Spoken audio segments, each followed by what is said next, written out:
to Dad Riffs, and today we're going to be working on all the fills in Sultans of Swing. And there's a lot of them.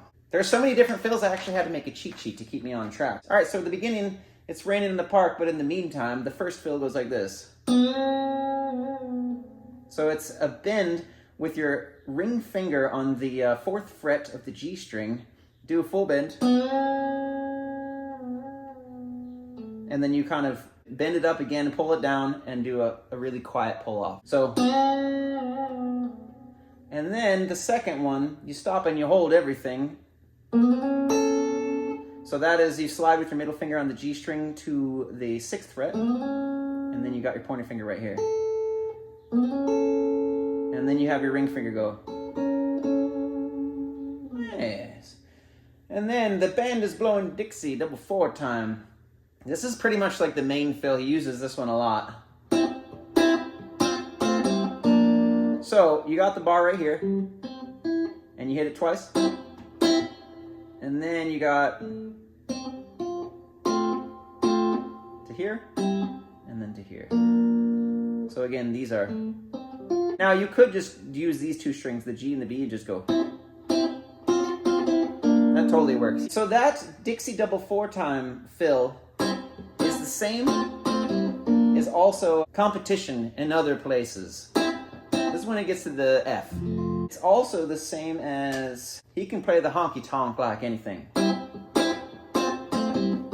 that covered a lot of the fills. It's the same one, of course. But now we're going back and forth with the lyrics, so it's kind of hard to keep track of. All right, so the next one is when you hear the music ring, and you're going to do a slide with your middle finger on the 5th fret of the D string to the 7th, and then you bar it back to here, and then you got right here, and then back to this note. So it goes.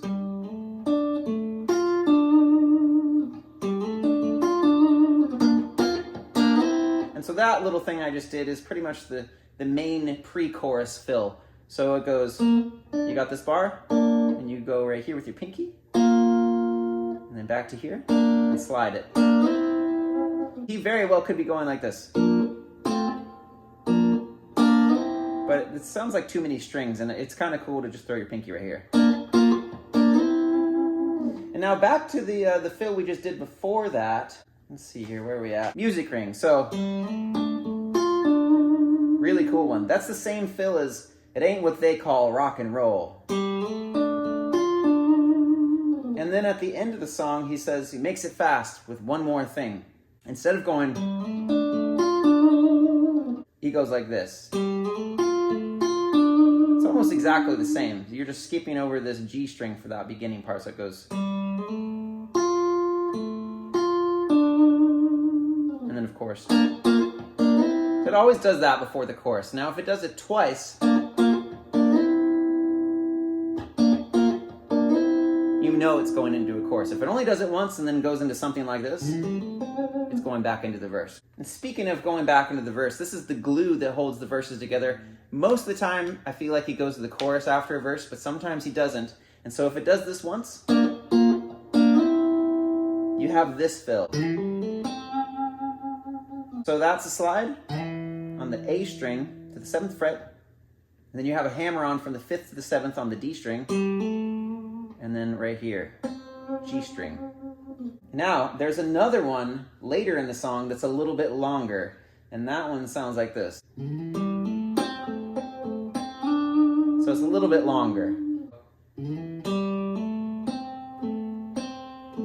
So there's that in there. And then slide it up.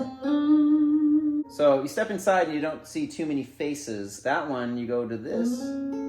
So it goes, and then you take your ring finger, put it right here. Take it back off. Slide the whole thing down a whole step. Surprisingly, that note's actually in there. And then the whole thing again down a whole step. You would think it would go, but it actually goes. Very strange. Super cool though. Coming in out of the rain to hear the jazz go down. Got this D-shaped thing right here, and you pull off, and then you got right here. So it's like a little D slide, and then down here. And then this note is really quiet. So it's like, and then it goes to this D shape right here, which is an F. And And he always goes with that. It's either going to be this, or it's going to be a boomer bend. But we'll get to that in a second. All right, so the next fill, you got the horns keep blowing that sound. Pretty cool fill. So you slide right here to 10 on the G string. Both going to be on 10. You're skipping the B string. And then you got, so that's 9 and 8. 9 is on the G. And then you got these two fingers going to be on the G and the B, both on 10. So, and then of course the main pre-chorus fill. Later in the song, when he gets up under the lights to play his thing, it's the same fill as the horns keep blowing that sound.